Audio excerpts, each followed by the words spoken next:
ได้แล้วบ่เงินหนะบ่ได้ทุกคนยังบ่ได้แต่ว่าสุกมักให้ยังบ่ทันกินข้าวเลยปล่อยคลิปแต่ว่าสิ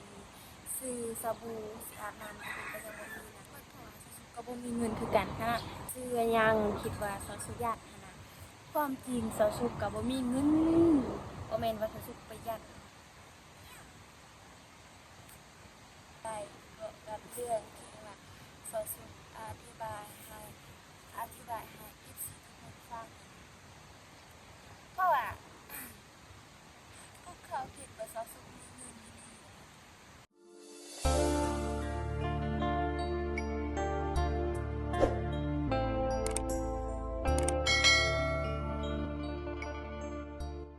สบายดี FC ทุกคนบรรยากาศตอนเช้าตอนนี้นะทุกคนตอนนี้เช้าสุกอยู่เฮือนอยู่สามทุกคนบ่สบายคือเก่าทุกคนเบิ่งบรรยากาศตอนเช้าทุกคน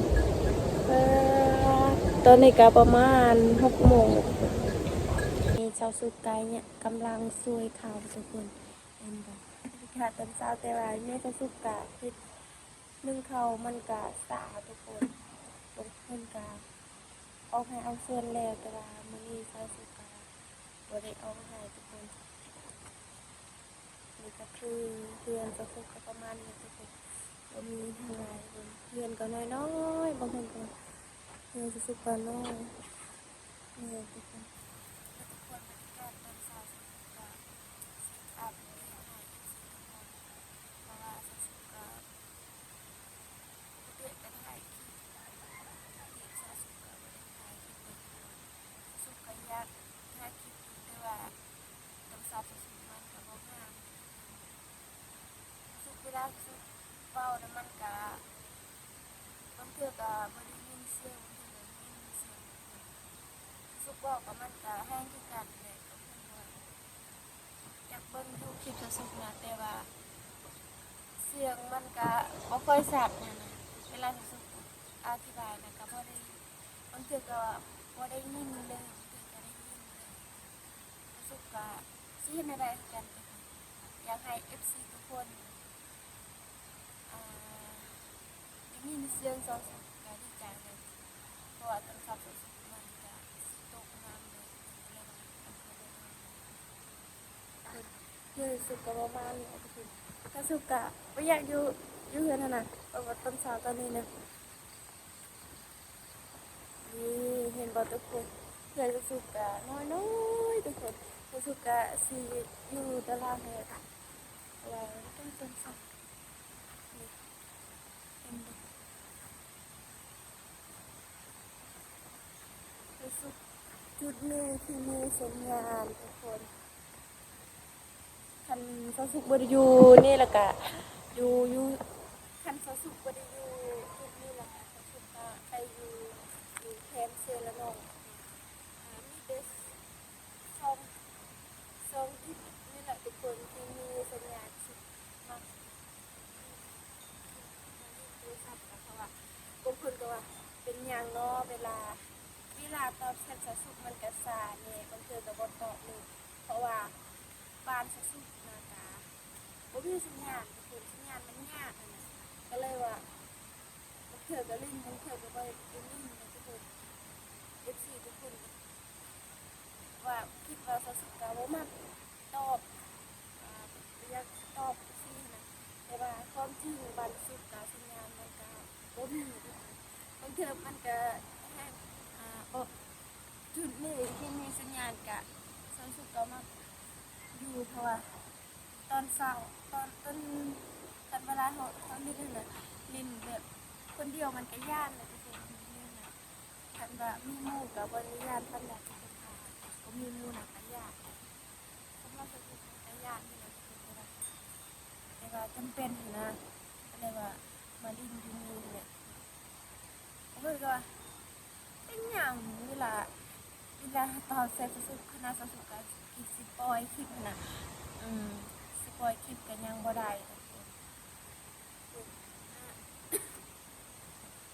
บางคนก็ถ้ารู้สึกว่าสุกถ่ายคลิปได้เงินแล้วบ่สุกยังบ่ได้เงินเลยคุณถ่ายคลิปอะไรแต่ว่าสำหรับสุกมัก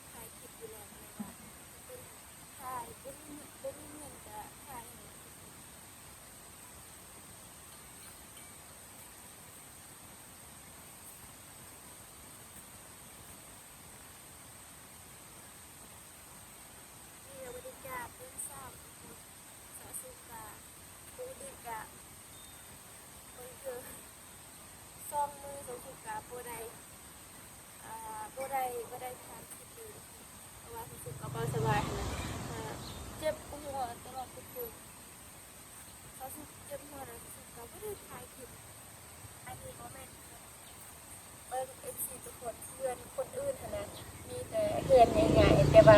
เพื่อนสุกก็น้อยแต่ว่าสุกก็ดีใจแหละทุกคนบางคนก็ว่าโอ้ก็ทำ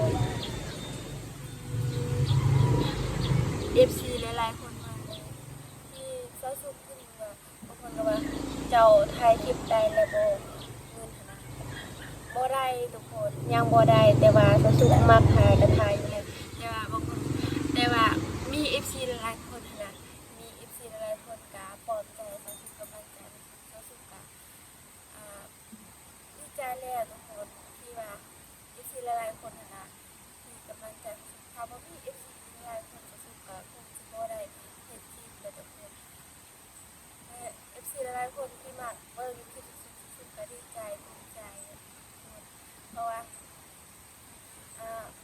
บางสุดมีดูเศร้าสุดนั่นแหละทุกคนแต่บางคนก็บางคนแบบไม่มีใครอยากเห็นนะคือว่าเขาเป็นคนก็ไม่ได้รับทุกคนแต่ว่าความอยากเห็นนะถามพี่น้อง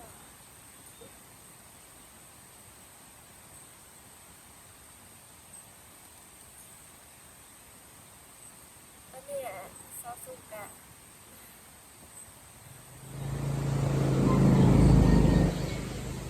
ก็นี่แหละซอสุกยังว่าทันกินข้าวเลยมื้อนี้เพื่อนสุกข้าวพักมื้อนี้ข้าวที่เพนีบ้านข้าวทุกคนต้องจับเห็ดเวลาเขาเห็ดแล้วเขาซักเขาแล้วทุกคนเขาต้องจับเขาเมื่อไรเขาแบบเขาเอาอันนั้นเลยเป็นเดี๋ยวเขาเขาเอาเข้าแล้วก็เขาพาไม่ได้เขาพาแล้วก็เข้าให้กับเขาเอาเขาผสมเพราะที่นี่บ้านเฮานะต้องจับต้องบอกเพราะว่านั่งจับนะคะเจ้าพี่นะคะเขาได้งานแต่เขาคิดในไทยเขานะเพื่อว่าสะดวกสบายนะบางคนก็บอกเข้าใจนะแต่ว่าเขาสุดก็คือว่าอธิบายไม่ได้ทุกคนสุดก็บ่ค่อยฮู้ปานใดภาษาลาวทุกคนถ้าว่าเขาสุดก็สิเว้าภาษาบางกอกเขาสุดก็ได้อยู่แต่ว่าเขาสุดก็สิเว้าภาษาลาวแล้วมันก็บ่ได้ทุกคนเพราะว่าเขาสุดก็เป็นคนบ้านนอกทุกคนบางคนก็ว่าสุดเป็นคนบ้านนอกแท้วะเว้าภาษาลาวเพิ่นก็บ่ได้แต่ว่ามีสิหลายๆคนที่บ่จักคือว่าชนยืนนะที่เห็นสุดเอง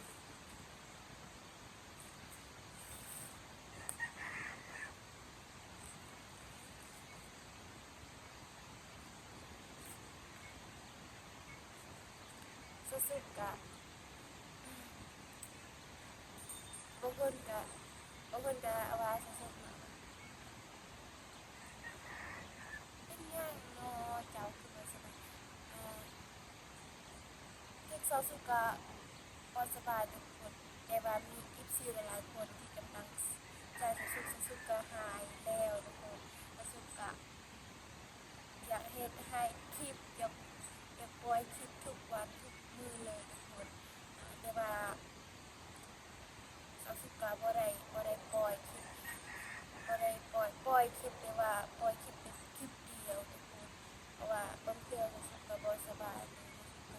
สิปล่อยคลิปมันยากๆแน่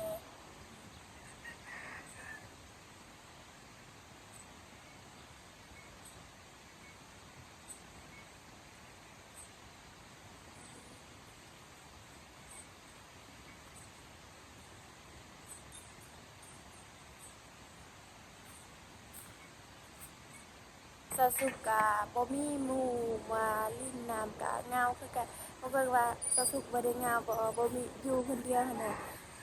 กะเหงาคือกันเด้ออีก4คนแต่ว่าสุกะบ่มีหมู่หั่นน่ะแบบสุกะอยู่คนเดียวมื้อนี้ทุกคนสุกะสิลงเวียงคือเก่าว่าสิไปลงอยู่ไทยหั่นน่ะว่าลาวสิลงหรือบ่สุกะบ่ฮู้กันสุกะ ก็สิไปอัปเดตให้อายสุดๆเพราะว่าลาวคอเงินข่อยแต่ว่าข่อยก็บ่มีคือกันทุกคนข่อยก็บ่มีคือกันเด้แต่ว่าอายข่อยก็ขอนะยืมแบบว่ายืมให้ว่าข่อยฮู้ว่าเจ้ายืมแต่เฮาเป็นพี่น้องกันสสุกะบ่มีคือกันคณะสสุกะสิซื้อสบู่สิอาบน้ำก็ยังบ่มีนะแต่ว่าเราขอตลอดเลยสสุกะบ่รู้ว่าสิเฮ็ดจั่งใดนะ FC ผู้ใดผู้ใดเห็นก็กำลังใจให้สสุกะเด้อว่า เพราะว่าเราก็ไปเทื่อไปตอนนั้นก็เงินสุกก็ให้คือกันแต่ว่าตอนนี้สุกก็บ่มีอีกเงินสุกก็บ่มีคือกันทุกคนนึงน่ะมีแบบสุกว่าซื้อสบู่อาบน้ำทุกคนเพราะว่าเงินที่ผู้ใหญ่ใจะดีนะที่ฝาก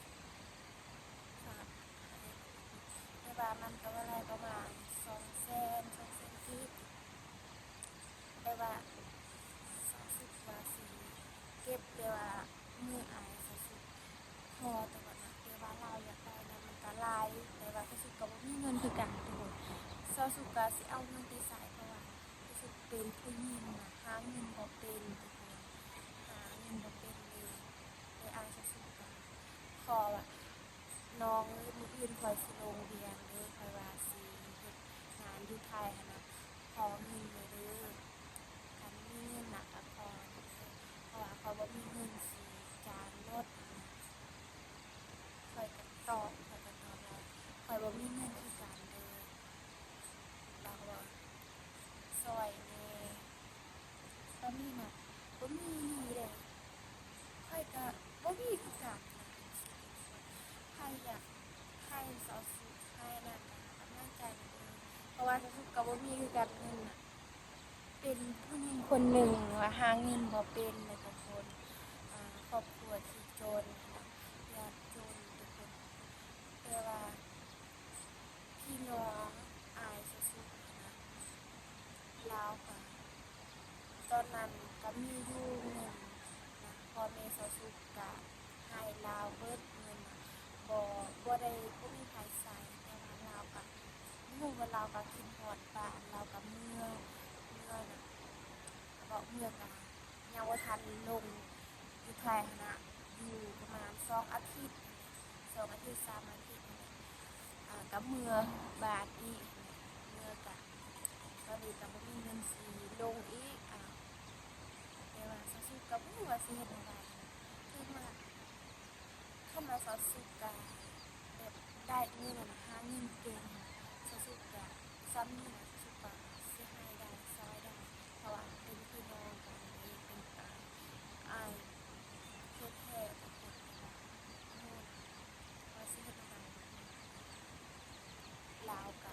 ถ้าบ่ได้ไปลาวก็เสียใจอีกลาวก็เพราะว่าสิ่งที่ยากที่สุดคือลาวบ่สบายนะลาวบ่ได้อยู่เรือนนะอยู่ตามป่าเลยทุกคนไปนอนตาม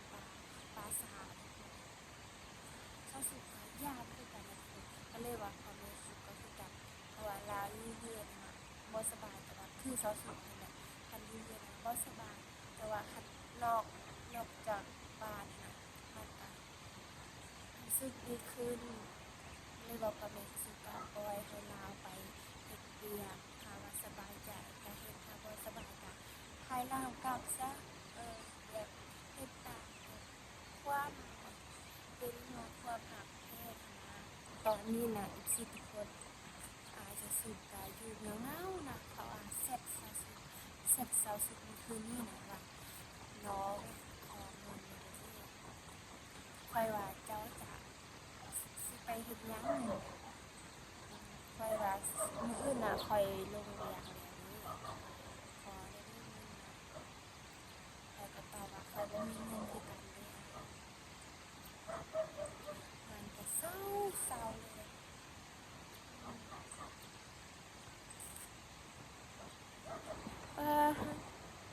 บรรยากาศตอนเช้ามันก็ม่วนคือกันนะทุกคน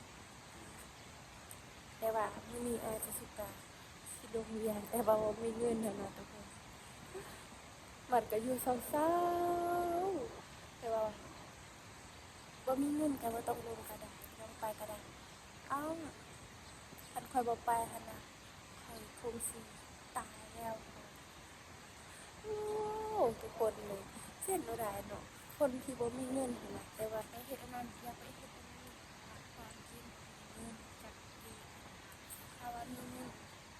เรื่องนี้เสียดาย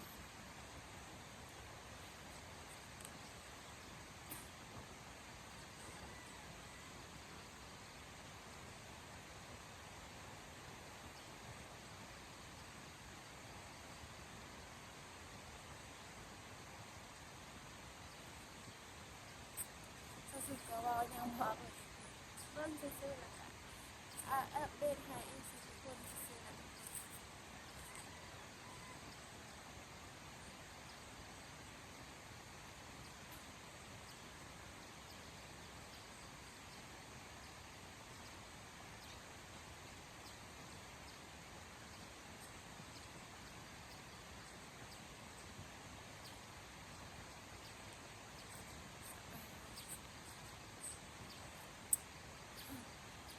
เมื่อหลายๆคนนะทุกคนเมื่อหลายๆคนถามรู้สึกว่า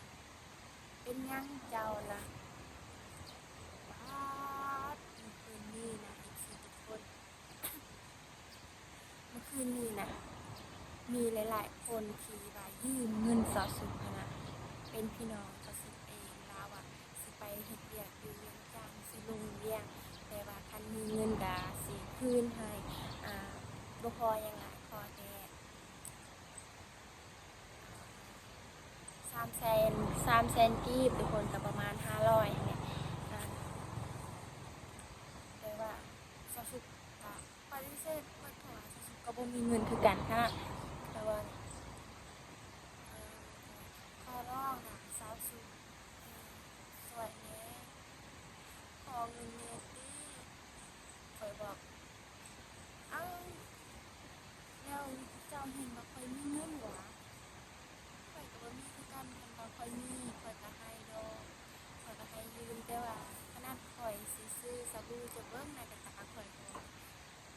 ก็ยังบ่มีก็ยังบ่ได้ค่าเสื้อผ้าข้อยก็ยังบ่ได้ซื้อข้อยก็ใส่เสื้อเก่าๆตลอดก็คือเขาเจ้าน่ะมีเงินก็ซื้อเสื้อผ้าแต่ซื้อผ้างามๆตลอดเด้แต่นี่จะบ่พอเงินข้อยอีกแล้วข้อยก็เงือดคือกันนั่นแหละวันนี้แหละ ว่าสิแนวใดข้อยบ่มีเงินคือกันแต่ว่าทุกครั้งคิดว่าข้อยมีเงินนะแต่ว่าข้อยก็ว่าข้อยก็หาเงินบ่เป็นข้อยก็บ่ได้เฮ็ดบ่ได้รับจ้างผู้ใดเลยข้อยก็อยู่เฮือนหลายๆข้อยสิมีเงินอยู่ไสนะก็บอกแล้วเพิ่นก็ไปยืมสิยืมก็บอกยืมเลยบ่มีเงินหั้นนะแต่สิเฮ็ดแนวใดนะทุกคน อายสุดๆก็ของเงินส่วนพี่น้องสุดๆของเงินแล้วแบบคันว่ามีเงินก็สิให้ดอกแค่นี้นะเรียกว่าสุดๆก็บ่มีเงินอ่ะเงินเลยจนสุดๆก็เว้าหยังบ่ออกเลยอ่าเมื่อเมื่อนั้นน่ะเพราะว่าเขาคิดว่าสาวสุดคิดว่าสาวสุดมีเงินหั้นนะเพราะว่า สาวสุขบ่ได้ซื้อหยังคิดว่าสาวสุขมีเงินก็ประหยัดหั้นนะความจริงสาวสุขก็บ่มีเงินบ่แม่นว่าสาวสุขประหยัดหั้นนะแต่ว่าสาวสุขบ่มีเงินหั้นนะสาวสุขก็มีเงินหยังจนงงเลยเด้มีหลายๆคนเห็นผู้ใดก็ขอเงินแหน่มีแต่ขอเงินเนาะบ่มีไผว่ามีเงินข้อยสิให้เจ้า วนเลยสาวสุดเขางงนั่นแหละแบบว่าสีบอกอะไรสีเบาอะไรเขาสุดกาบูเลยนะแบบมีทุกคนขอเงินอย่างเดียวหั่นนะแต่ว่าความจริงในสาวสุดกาบ่มีเงินจักกีบได้ทุกคนสาวสุดกาเงินเลยคันว่าสาวสุดกาสิมีเงินสาวสุดกาอยากซื้อเสื้อผ้างามๆ าถ่ายคลิปนะแต่ว่าสุดๆก็บ่มีเงินนะก็เลยว่าเอ่อบ่ได้ซื้อบ่ได้ซื้อเสื้องามๆแต่ว่ามีคนสิมายืมเงินอีกโอ้ยสุดๆก็มันปึกในสมองมันก็บ่ยังบ่ออกเลยความจริงพวกเขาก็คิดว่าสุดๆมีเงินเนี่ยข้อยบอกว่าข้อยยังบ่ได้เงินเลยแต่ผู้เจ้าว่าข้อยมีเงินแล้วคันข้อยมีเงินน่ะข้อยสิใส่เสื้อเก่าๆแบบนี้ว่าแล้วข้อยก็สิบ่ซื้อสบู่อาบน้ำบ่คันข้อยมีเงินน่ะข้อยสิอยากได้สบู่อาบน้ำแล้วก็แบบอีหยังที่ข้อยอยากได้ข้อยก็ต้องซื้อเดี๋ยวนี้นะเวลาข้อยอยากได้อันนี้หรืออันนั้นน่ะข้อยก็แค่เว้าซื่อๆว่าออกซื้อเพราะว่าบ่มีเงินซื้อดอก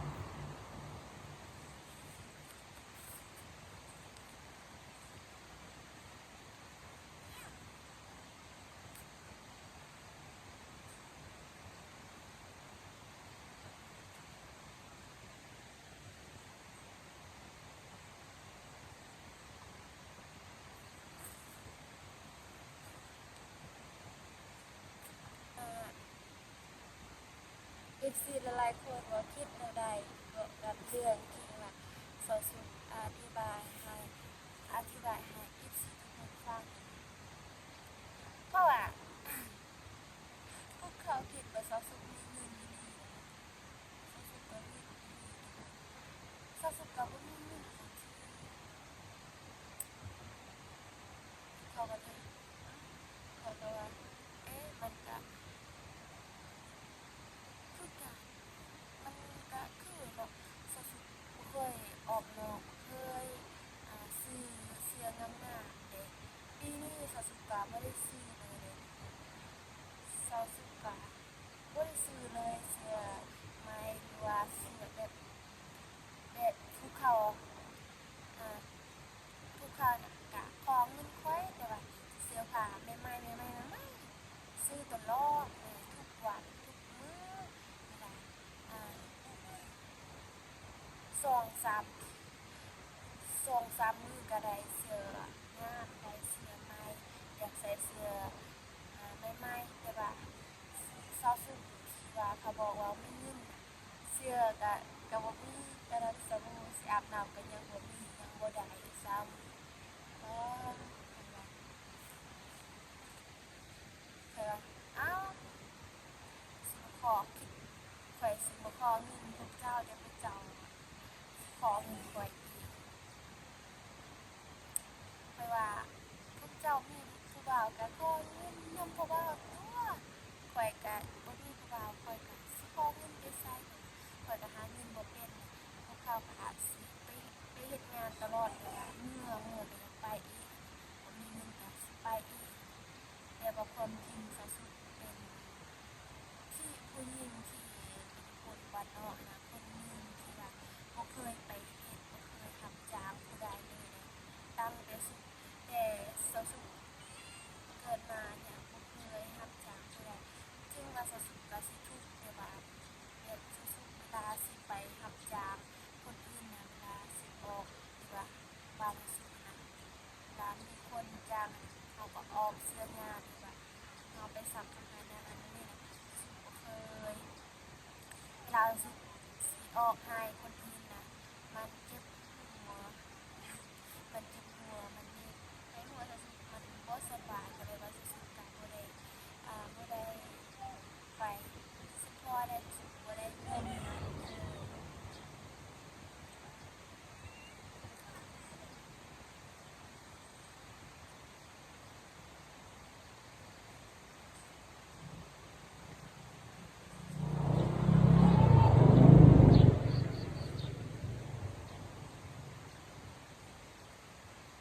ผู้สาวมีหลายๆคนแต่ว่าสาวสุก็บ่ได้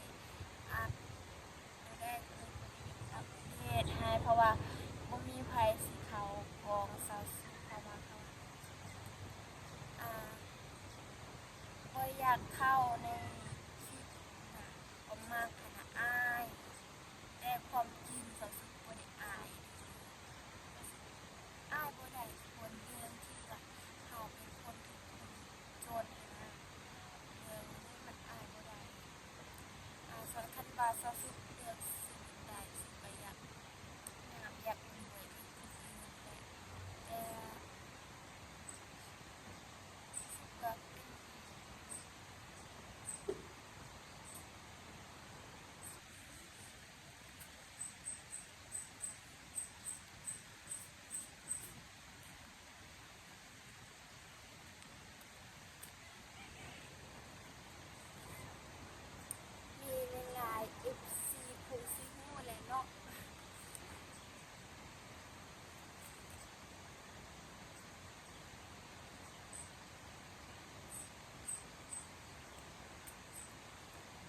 สาวสุขก็เจ็บคอแล้วว่ายังบ่เลยทุกคนบ่สบายนะบ่ได้ก็เจ็บคอนี่เห็นบ่เป็น14ทุกคนอายสุขก็อยู่เงาๆอีกเลยยานยานบ่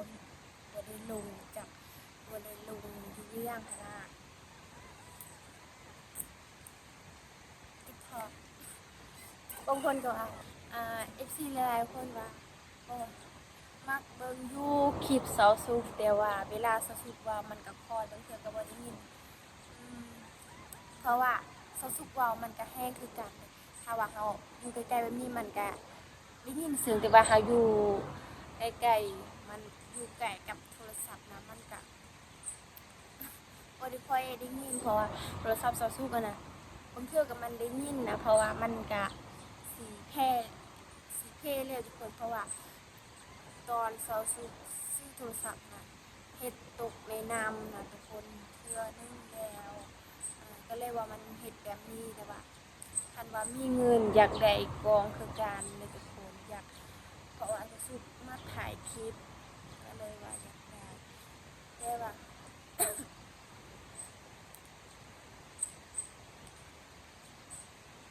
แต่ว่าสำหรับซอสสุดนะซอสสุดก็สิไปทานสุดอีกเด้อมาเบิ่งนำกันว่าลาวสิว่าได้ เพราะว่าเราเดี๋ยวก็อยากไปรีทุกคนแต่ว่าเสาร์สุดก็ให้เราไปแต่ว่าบ่มีเงินนะความจริงพอมีสุกาตอนนั้นบ่ให้ไปแต่ว่าเขาบอกว่าคันคอยไปสบายอ่าบ่ได้เจ็บบ่ได้ไข้ดูสบายนะคือว่าเฮาสิเฮ็ดเวียกหนักแต่ว่ามันก็สบายใจก็ให้ไปโลดนะอืม เอา FC ทุกคนตอนนี้สาวสุกาบ่ได้ไปถามอายสุดแล้วเด้อผู้ใดรับชมคลิปนี้ก็ฝากกดไลค์กดแชร์ฝากติดตามเสมอฝากกำลังใจให้สาวสุขเฮ็ดคลิปต่อไปเด้อบ๊ายบาย